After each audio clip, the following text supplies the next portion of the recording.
नमस्कार दोस्तों, आज के इस वीडियो में फिजिक्स के सवाल नंबर 5 पर हम लोग चर्चा कर रहे हैं। कुल मिलाकर के बहुत सारे लोग जो है इसका जवाब दिया गया और इसमें से अधिकांश लोग लगभग 70-80% कैंडिडेट जो है इसका बहुत सही जवाब दिए हैं और बहुत अच्छा लगा कि बहुत जल्दी हमको रिस्पांस मिला है। इसमें अनिल कुमार इस बार जो है टॉप किए हैं और यह अनिल कुमार जो है कहीं शायद लगता है कि विजन का नहीं है, वो कहीं बाहरी का कैंडिडेट है और वह सबसे पहले सही जवाब दिए थे अनिल कुमार। तो उन लोगों को मैं आपको बता देना चाहूँगा कि उनको बहुत बहुत बधाई और आपके कॉन्टैक्ट्स करके और फाइनली तौर पे आपको जो प्राइज़ है 100 रुपये का इनाम वो आपको ऑनलाइन जरिए भेज दिया जाएगा। तब तक हम लोग इस क्वेश्चन को डिस्कशन कर लेते हैं कि क्वेश्चन क्या था। सबसे पहले हम लोग यह समझ लें, क्वेश्चन ये था कि आपके पास एक्स एक्सिस है और इधर जो है वाई एक्सिस है और इसमें आपको कोऑर्डिनेट ज्योमेट्री का खेल था। एक्स वाई प्लेन में आपको यह एक्सिस दिखाया गया। इसमें से एक था -3 मीटर 0 और एक था +3 मीटर 0। ये कोऑर्डिनेट है। इस पॉइंट पर रखा हुआ था -2q और इस पॉइंट पर रखा हुआ था +q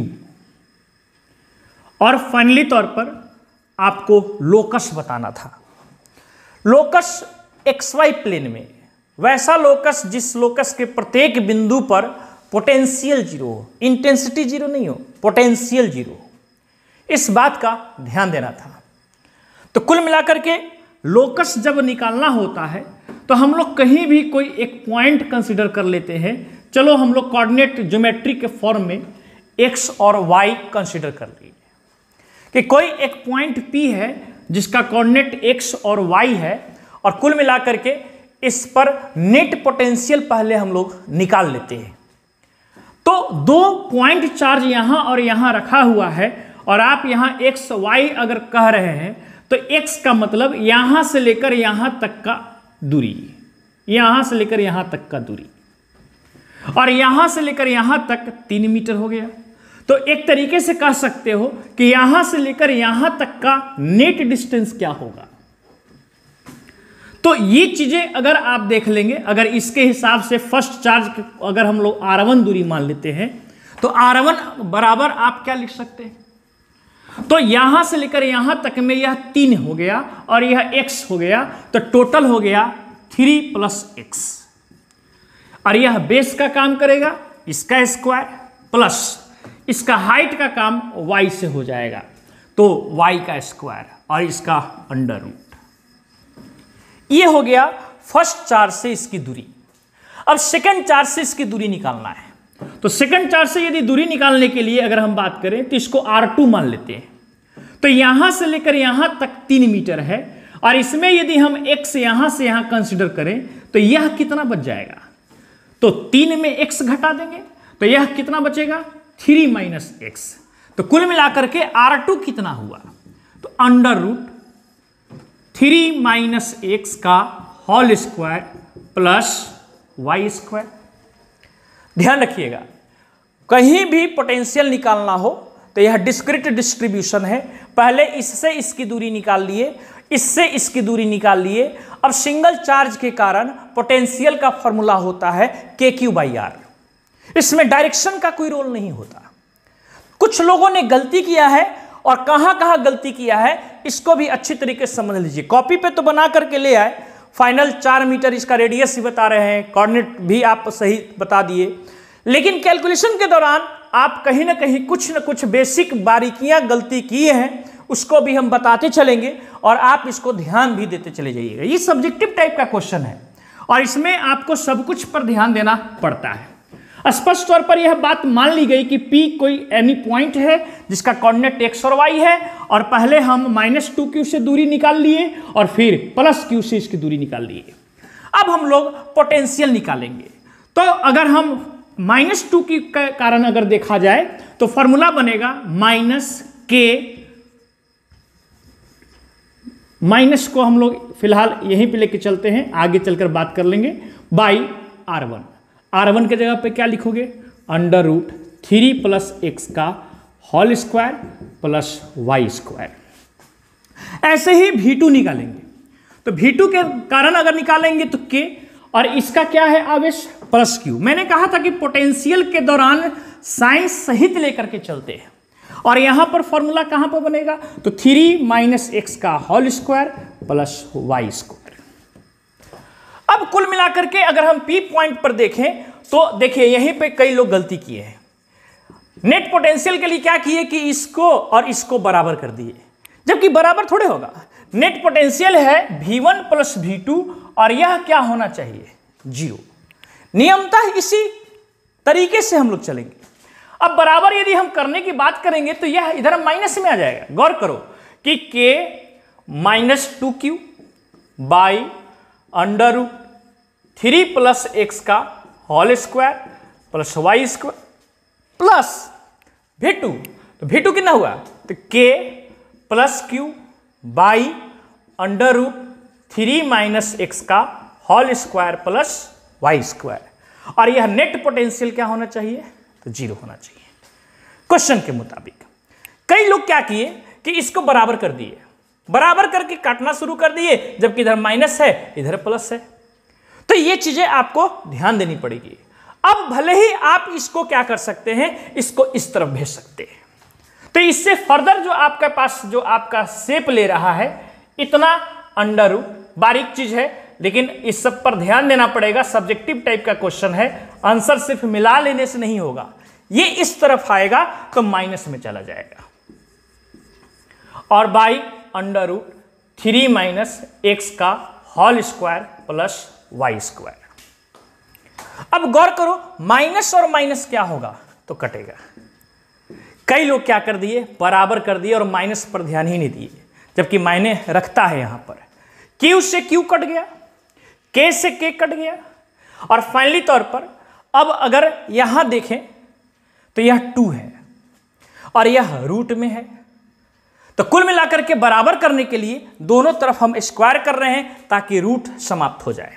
तो स्क्वायर करेंगे तो 2 का क्या हो जाएगा 4, नीचे देखिए क्या आएगा, तो 3 प्लस एक्स का whole square plus y square, और इधर देखिए तो बराबर आ जाएगा 1 बाय, यहां पर अंडर रूट हट जाएगा, 3 माइनस एक्स का whole square plus y square. अब हम लोग इसी को तिरछा तिरछा गुना कर देंगे।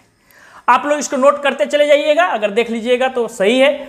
फाइनली तौर पे पॉज करके इसको नोट कर लीजिए, और हम अगले स्टेप की ओर बढ़ रहे हैं।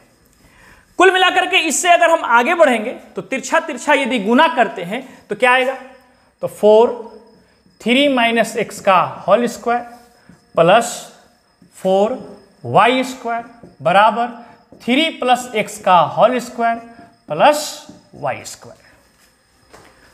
अब हम लोग इसको एक्सपेंड कर ले, तो कुल मिलाकर के कैसे एक्सपेंड करेंगे, तो ये कितना हो जाएगा 4 9 plus x square minus 6x plus 4y square equal to फिर 9 plus x square plus 6x और प्लस वाई स्क्वायर।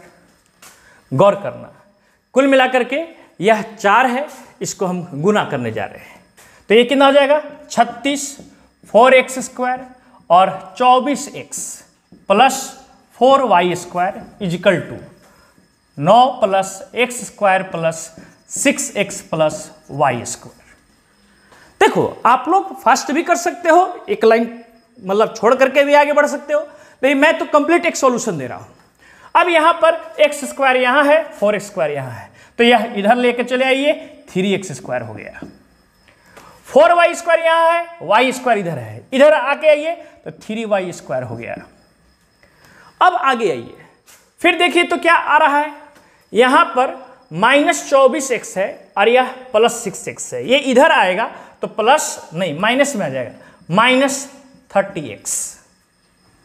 फिर आगे आइए तो आपका y वाला कंपोनेंट कहीं भी है, कुल मिलाकर y वाला कंपोनेंट कहीं नहीं है। अब आइए 36 यहां है, 9 यहां है, तो यह इधर आएगा तो फाइनली तौर पे प्लस में जाएगा, और यह 9 अगर आएगा तो कितना आ जाएगा भाई 27, बढ़िया से देख लेना भाई शायद, और फाइनली तौर पर 0। ये जो इक्वेशन जो देख रहे हो इसमें 3 कॉमन कर सकते हो, तो फाइनली तौर पर 3 कॉमन करने पर फाइनल रिलेशन क्या मिल रहा है इसको भी गौर कर लो। x² plus y² minus 10x plus 3 common करोगे तो 9 आ जाएगा। ये एक फॉर्म है और यह फॉर्म सर्किल का फॉर्म लेकर के आता है। कुल मिलाकर के इसका एक स्टैंडर्ड शेप है। ऐसा स्टैंडर्ड शेप में ही हम लोग अब यह प्रूफ हो गया कि यह एक सर्कुलर एक तरीके से लोकस बनाया। अब इस जो देख रहे हो इक्वेशन, इस इक्वेशन को स्टैंडर्ड शेप दे करके और इसका रेडियस भी निकाला जा सकता है और इसका जो है क्या निकाला जा सकता है, सेंटर का लोकेशन। अब ध्यान दीजिएगा, हम इसको मिटा रहे हैं। इसको हम लोग स्टैंडर्ड शेप में ले जाने की कोशिश करेंगे। ऐसे तो कैलकुलेशन बहुत तरीकों से होता है, लेकिन हम इसको स्टैंडर्ड शेप में ले जाने की कोशिश कर रहे हैं। x² plus y² minus 10x, इसको अरेंज कर रहे हैं 25 माइनस 16, इस तरीके से शेप में ले जाते हैं ताकि स्टैंडर्ड फॉर्म में बन जाए। अब यहां जरा गौर करो तो x² minus 10x plus 25, x² minus 10x plus 25 एक साथ ला देते हैं, प्लस y² हो गया और यह माइनस 16 को इस तरफ लेके चले आइए तो प्लस 16 बन जाएगा। अब जरा गौर करो तो यह x माइनस 5 का होल स्क्वायर हो गया, ये y² हो गया और इजिकल टू 4 का स्क्वायर हो गया। और एक तरीके से यह एक फॉर्म शेप बना दिया जिसको देखते ही आपको पता चल जाएगा कि रेडियस कितना है। जैसे यह बात कही जाती है कि x माइनस a का whole square, y minus b का होल स्क्वायर बराबर r²। इस शेप में यदि आपको आ रहा है तो a और b इसका जो होता है सेंटर का लोकेशन हो जाता है और r जो है इसका रेडियस हो जाता है। तो इसमें a के स्थान पर 5 दिखाई दे रहा है, b के स्थान पर 0 दिखाई दे रहा है और r के स्थान पर 4 दिखाई दे रहा है। तो कुल मिलाकर के फाइनल रिजल्ट में रेडियस कितना होगा, तो रेडियस आपको यहां पर आ रहा है 4। यूनिट का ध्यान रखिएगा कि आपको यहां पर -3m था, +3m था। कई लोग क्या किए कि कैलकुलस में ही m लेकर के चलते चले जा रहे हैं। हालांकि मीटर में यदि है फाइनली तौर पे तो कोऑर्डिनेट ज्योमेट्री में हम मीटर को लेकर के ना चल करके आप फाइनल भी रिजल्ट लिख सकते हैं। और दूसरी बात आ गई कि लोकेशन ऑफ सेंटर, तो लोकेशन ऑफ सेंटर में जरा गौर करो कि एक्स कोऑर्डिनेट आपका क्या मिलेगा, तो 5 देखिए यहां पर, और y कोऑर्डिनेट आपका 0 मिलेगा, यानी कि 5 मीटर और 0। इस तरीके से आपके पास इसमें 3 क्वेश्चन था। पहला क्वेश्चन था कि उसका लोकस ज्ञात करना है, दूसरा कि रेडियस निकालना है और तीसरा कि लोकेशन बताना है कि इसका सेंटर का लोकेशन क्या होगा। तो कुल मिलाकर के ये कहानी है आप लोग की, इसको आप अच्छे तरीके से समझ लीजिए कि कहां पर आपको परेशानी हुई थी। अब हम आप लोग को देने जा रहे हैं अगला, यानी कि फिजिक्स का सवाल नंबर 6। चलिए, आई होप सो कि आप लोग जो है इसका सॉल्यूशन जो है नोट कर लिए होंगे। अब आप लोग को दिया जा रहा है सवाल नंबर 6। ये क्वेश्चन नया नहीं है, ये क्वेश्चन आप लोग में से कोई पूछा था, जो मैंने आप लोग को बता दिया था कि अब आगे चल करके आप जब किरचॉफ्स लॉ जब पढ़ोगे तो फिर यह बन जाएगा। हालांकि फाइनली तौर पर बिना किरचॉफ्स लॉ के भी सहायता से बनाया जा सकता है, यह एक ट्रिक है।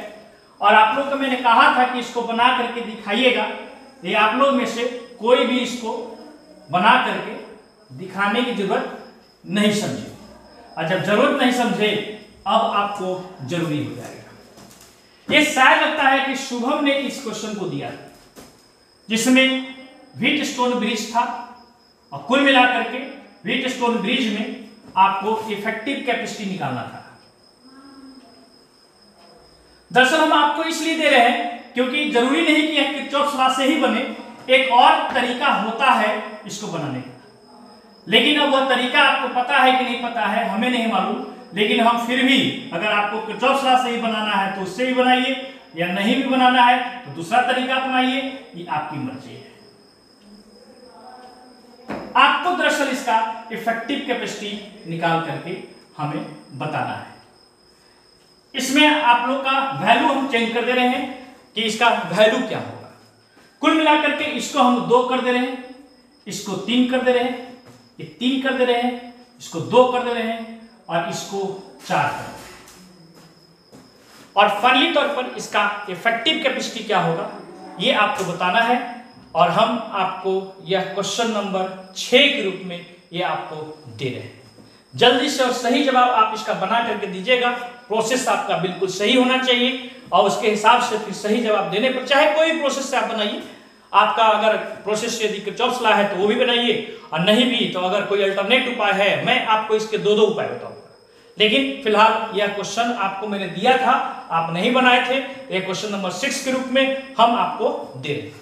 तो इसका ध्यान रखिएगा कि कुल मिलाकर के आप लोग को यह सवाल का जवाब देना है। चलिए हम इंतजार करेंगे। बहुत बहुत